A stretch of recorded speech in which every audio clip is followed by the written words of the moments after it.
Hey there, campers and camp community. This is your pal Z coming to you with the opportunity to learn how to build a campfire to enjoy this summer or fall. For some of you, like our mountain village and our rangers, building a fire is probably something you've heard about already, but a refresher is always helpful, right? Before we get into it though, there are three main things that I need you to keep in mind while planning out your fire build: your surroundings, your tools for success, and what a fire needs to burn best. Also, a fourth thing, it's a great idea to have an adult with you while you consider these things. As you guys can see, there's nothing around my fire ring, and that's what's great about a fire ring is you pretty much know your boundaries for lighting your fire. So, now the other thing that you want to keep in mind is the wind when you're building a fire, because wind is going to blow smoke around. It might blow it over towards your neighbors and they might have trouble with breathing, or another issue, it might get you and it doesn't feel great when you get it in your eyes. So really what I like to do is pick a night or a day that there's either very light wind or no wind. And the other consideration with wind is which direction it's coming from, and if it's going to stay that direction or if it is going to blow in all different kinds of directions. So you want to make sure your area is clear, the wind's not blowing too hard. If it's blowing above 10 miles an hour, I'm probably not going to have a fire. So that's a good rule of thumb, between 5 and 10, because that's pretty light. Now it's also a fairly safe idea to have a small bucket of water not too far away. Even a garden hose would work, just in case a log falls out or falls away from your fire and you're not ready for it, and you've got dry grass around that you didn't know was dry, so it doesn't catch on fire. So one of the things you want to make sure you have as you build your fire are some gloves. Really, any glove that has some thickness to it and it's flexible so you can easily handle your tools and your firewood and your sticks is a great option. Another thing that the fire gloves can do, or just gloves in general, are that you can keep yourself from getting splinters from the wood. Now another great option, or a great tool to have, is a pair of fireplace tongs. And if you have a fireplace at home, chances are you probably already have this tool. But really what it does is it's on a hinge and really opens and closes and grabs onto the wood to make it easier to move around once you actually start your fire. Now, things I've used before, besides fire tongs, before I actually got these, you can use a fence stake that you wrap fence around, or you can find a pretty thick tree limb, probably 3 or 4 inches thick, and it helps if it's a little bit thinner on the end, so that way when you actually have wood in the fire and burning, you can move it around easily. But if you can get them, fire tongs are a wonderful tool, and they're probably the best tool that you can get to move wood around in your bonfire. And the first fuel that you're going to need is paper. Is one great way to start a fire, and a very easy way to start a fire, is to grab some paper, roll it into a long piece like this, pretty tight, but leave the ends loose. That way they'll burn easier. but you have your paper. And what I like to do is, if I've got a leftover pizza box like I do here, I put that pizza box down first.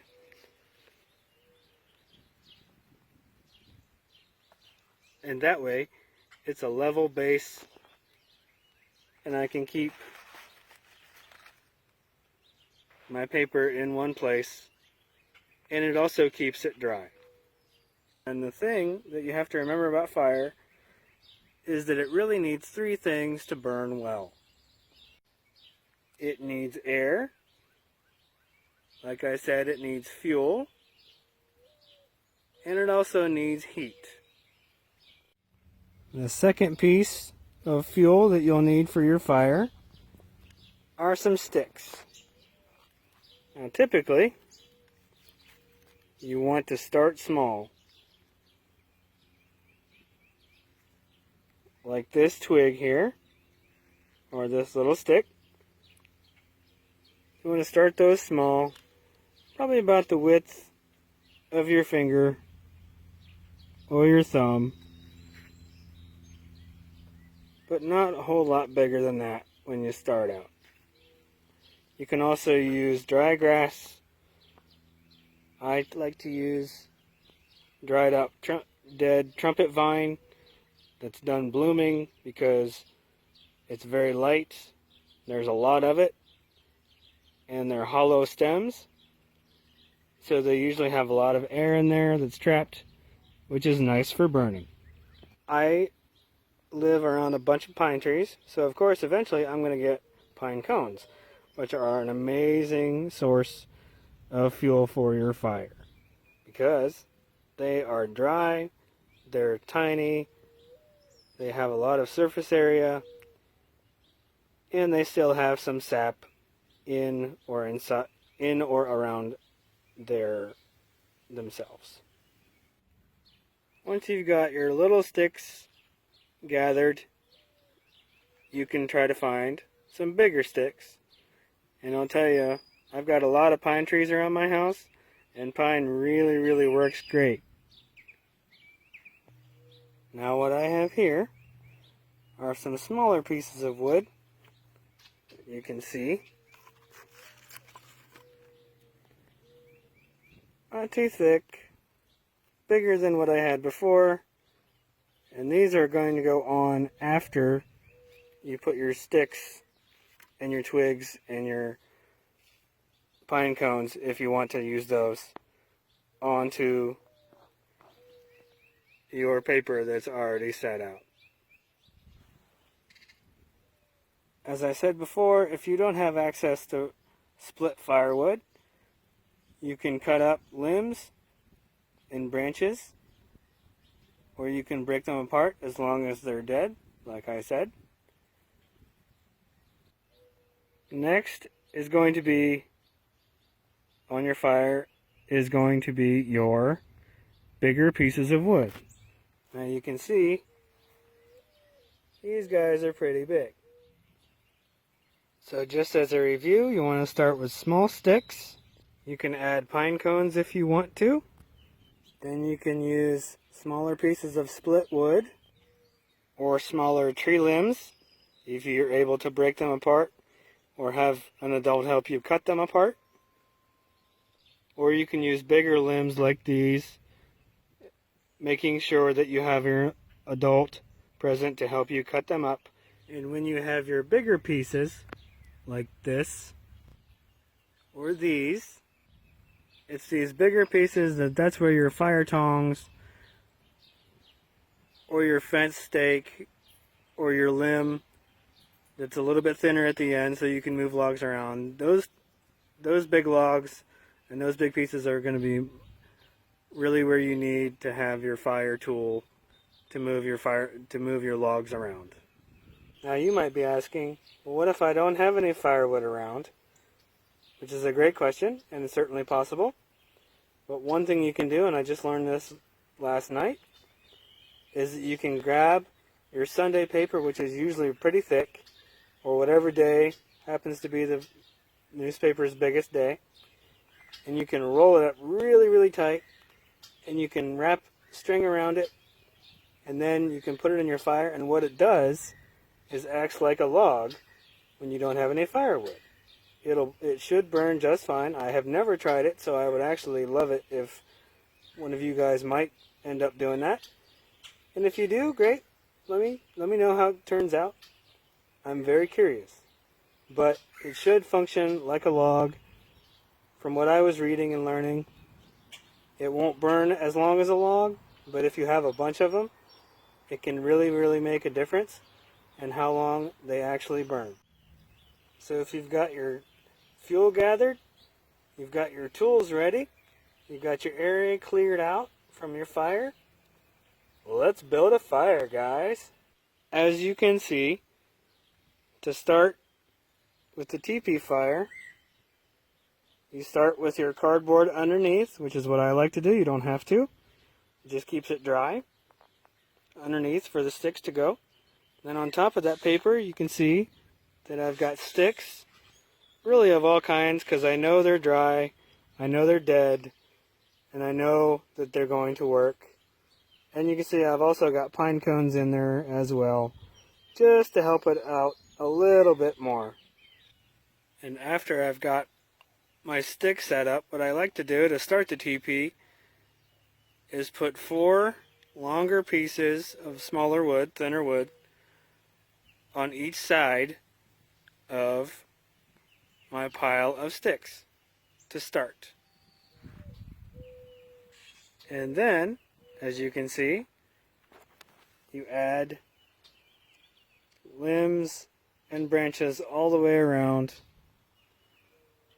But what I also like to do is I tend to leave a hole or a gap in so I can access and reach the newspaper that's inside underneath the sticks, so I don't have to really dig for it too much. It's Z, I'm back, and yeah, it's a different day. I'm wearing different clothes. Anyway, I just wanted to mention that I did forget to tell past Z yesterday a couple of different things. I remembered that I didn't really show you guys the things that you could use to actually light the fire once you start it, and once you've built it. So the thing that I use most often is what's called a butane lighter. And what you do with that is you got this trigger right here, and then this trigger over here, so you press with one finger and one thumb, and you'll hear it click. And right there, hopefully you can see that, there it is the flame. And there's liquid inside there that catches fire with a spark, and that's how that happens. And you can also use, besides butane lighter, you can use what we call long reach matches, or long stem matches. And these, when you look at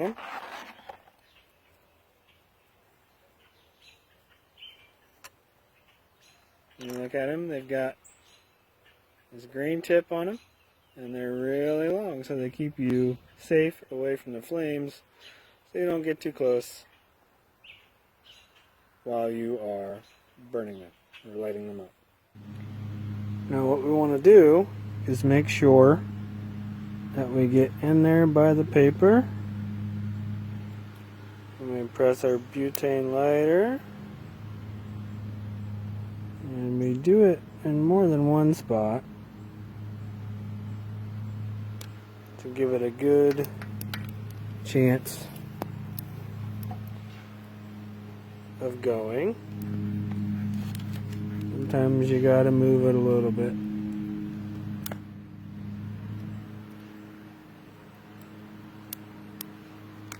And we go on that end.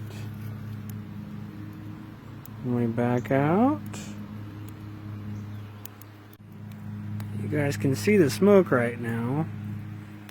And as the fire gets hotter, that smoke should actually get a lot less.